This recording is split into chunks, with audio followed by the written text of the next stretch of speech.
안녕하십니까. 스피치가 스펙을 이긴다의 저자 국미정입니다. 2달 안에 아픈 곳이 나아지는 맨발 걷기의 기적, 박동창 지음. 오늘은 네 번째 낭독 시간입니다. 읽어드릴게요. 치유의 생리학적 근거. 지압 효과. 혈액의 펌핑 기능 강화를 통한 혈행의 개선. 저자의 집 근처에 사는 왼쪽 반신마비 환자였던 조옥순 씨는 뇌졸중으로 5개월을 요양병원에 입원해 있다가 저자의 맨발 걷기 권유로 2018년 9월 중순쯤 퇴원하였다. 그리고 본격적으로 맨발로 지압 보도를 걸은 지 3주 만에 마비되었던 왼발로 땅을 쾅쾅 차고 2개월 만에 왼쪽 뺨과 목 부위까지 차례로 마비가 풀리고 3개월여 만에 왼쪽 몸이 절뚝거리는 모습이 거의 사라질 정도로 빠른 치유 현상을 보여주었다.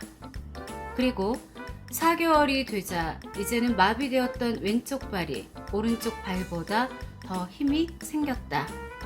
이제는 정상인과 거의 같이 걸으며 뛰기까지 하는 모습을 보여주고 있다.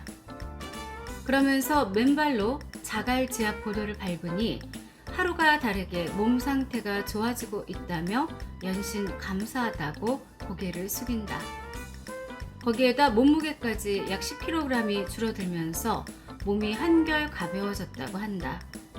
160을 오르내리던 혈압도 이제는 거의 정상으로 돌아와 의사의 처방으로 고혈압 약도 5알에서 1알로 줄였다 한다. 놀라운 치유의 진전이다. 그때 옆에 있던 그녀의 남편이 처음 그녀에게 뇌졸중이 왔을 때 당시 MRI 사진에서 뇌 왼쪽과 오른쪽에 2줄씩의 핏줄이 있었는데 오른쪽 2개 핏줄은 까맣게 보였고 왼쪽 2개 핏줄은 손가락 길이 정도로 하얗게 변해 있었다고 설명해 주었다. 뇌의 왼쪽 부위 핏줄이 터져 피가 혈관 밖으로 흘러나왔고 그 결과 몸의 왼쪽 부분에 반신마비가 왔다는 것이다.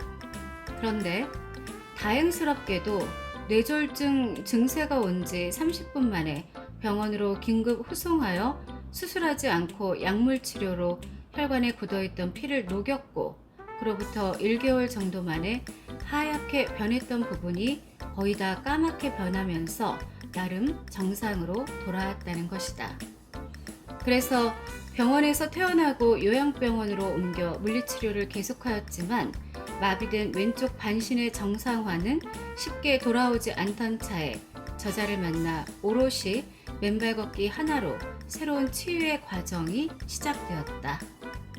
보통 이런 환자는 몇 년을 치료받아도 마비가 언제 풀릴지 기약할 수 없는 일이라고 한다. 그런데 맨발 걷기로 단 2달여 만에 왼쪽 반신의 뺨, 목, 팔, 발 등의 마비가 차례로 풀려내렸고 3개월 차에는 마비되었던 왼팔을 휘휘 돌리고 4개월 차에는 2발로 뛰어다닐 정도로 놀라운 치유의 과정을 밟고 있는 것이다. 그럼 어떻게 그러한 치유가 가능하였던 것일까? 이는 맨발 걷기의 첫 번째 이론적 근거인 지압 효과의 직접적인 치유의 결과이다. 즉, 하루 2시간씩 오전, 오후 2회씩 맨발로 자갈을 깐 지압 보도를 밟으며 발바닥에 수축 이완을 반복하면서 혈액의 펌핑을 지속하여 강화했다. 그 결과로 빠른 속도로 올라온 혈액이 심장으로 힘차게 돌아온 다음 다시 그 힘을 받아 심장에서 더 힘차게 뇌 쪽으로 혈액을 뿜어 올렸다. 뇌의 해당 혈관에 혈액을 정상적으로 공급하고 뇌의 지배를 받는 신경계통 기관들이 정상으로 작동하면서 몸의 왼쪽 각 부위 마비가 모두 풀리고 정상으로 돌아온 것이다. 같은 이치로 저자의 맨발 걷기 숲길 힐링 스쿨의 회원 중 심방세동 환자 서옥순 씨의 치유 사례 역시 지압 효과에 따른 혈액의 펌핑 기능의 강화 및 정상화에 따른 또 다른 치유 사례이다. 통상 심방은 정맥혈을 심실로 전달하여 심실이 효과적으로 혈액을 짜낼 수 있도록 도와준다. 심방세동 환자는 심방이 불규칙적이고 가늘게 빠른 속도로 떠는 질병이다. 정맥혈이 심실로 제대로 전달하지 못하면서 마치 고춧가루를 뿌린 듯한 가슴 통증과 답답함의 원인이 되는 것이다. 그런데 맨발로 숲길을 걸으면서 맨발바닥의 펌핑 기능이 강화됨과 동시에 그러한 심방의 불규칙한 작동이 정상화되었고, 그 결과 지금은 그러한 참기 어려웠던 가슴의 통증이나 답답함이 사라지거나 개선된 것이다.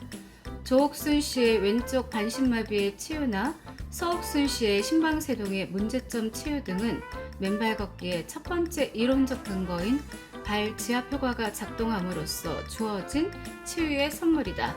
결국 치유의 현상은 우연히 생기는 것이 아니라 그 생리학적 근거와 이유가 뚜렷이 있는 것이다. 그러한 치유의 현상은 위 두 환자에게만 주어지는 것이 아니다. 맨발로 숲길을 걷는 우리 모두에게 심장 기능과 뇌활동의 강화라는 소중한 선물로 주어지고 있다.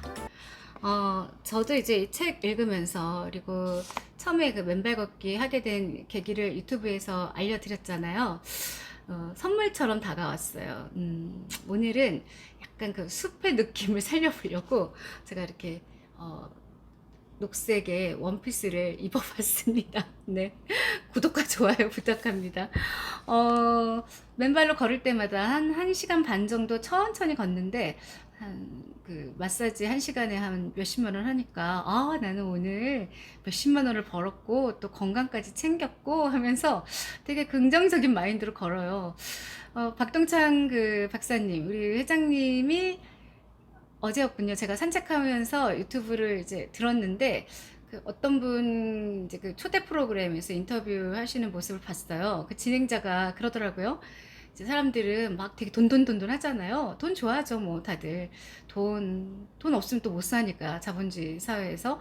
또 명예, 그리고 또 뭐 사람 관계에서의 욕심, 그 모든 것들을 사실은 또 얻으려면 가장 기본인 거, 가장 중요한 건 건강인데, 건강은 그냥 이렇게 나몰라라 하고 그런 것만 쫓아다녀요. 실제로는 건강이 가장 큰 최고의 자산이죠. 그래서 예전에 그런 얘기 있잖아요. 뭐 돈을 잃으면 조금 잃는 거고, 명예를 잃으면은 뭐 많이 잃는 거고, 건강을 잃으면 다 잃는 것이다. 이제 그런 그 격언이 떠올랐는데, 충분히 공감합니다. 이제 고령화 시대로 접어들면서 많은 분들이 오래 사세요. 사실은 의학도 참 많이 발전했고, 그러나 이제 문제는 그 얼마나 아프지 않고 행복하게 지속하면서 살아야 되나. 그러니까 어떤 할머니가 저한테 그런 얘기를 하시는 거예요. 요양원 근처에 응급실이 있으면 안 좋다. 왜 그러냐? 죽을만 하면 살려놓고 죽을만 하면 살려놓고 그런다. 그 말 들으니까 사는 건 정말 행복하고 감사하고 기쁨의 연속인데, 이 아픈 게 이제 심하다 보면은 사람들이 막 우울증도 오고, 그리고 사는 것 자체가 굉장히 무의미하게 느껴질 때가 있거든요. 그러다 보니 자꾸 또 약을 먹게 되고, 또 약 때문에 또 부작용이 생기고, 거기에서의 또 계속 그 잘못된 악순환이 되는 건데, 저는 이 맨발 걷기 지금 이제 2달 정도 이제 되거든요. 이제 한 달 좀 지나서 이제 접어드는데, 모기에 물렸어요. 사실은 며칠 전에 갔다가 산모기가 얼마나 지독하든지. 그런데도 뭐 바로 이렇게 약 안 발라도 잘 가라앉고, 문제는 맨발 걷기를 하면서 되게 큰 자신감이 생긴 거예요. 일을 좀 많이 열심히 하는 편인데, 약간 이제 오후 되면은 좀 가라앉고 또 힘들고 이제 이런 부분이 있었어요. 그런데 이렇게 생생하게 에너지를 계속해서 순환을 시켜주니까, 이 발 마사지, 이렇게 지압 효과를 보니까, 내가 좀 더 좀 좋은 에너지를 남들을 위해서, 그리고 나 자신을 위해서도 쓸 수 있겠구나 하면서 엄청나게 자존감이 높아지더라고요. 네. 그래서 맨발 걷기 정말로 강력 추천합니다. 자, 또 서론에서 이제 얘기를 안 했더니 후반부에서 좀 길어졌네요. 네. 지루하신 분들은 앞에 그 박사님 내용까지만 끊으셔도 됩니다. 저는 물러가겠습니다. 항상 건강하시고 좋은 날 보내세요.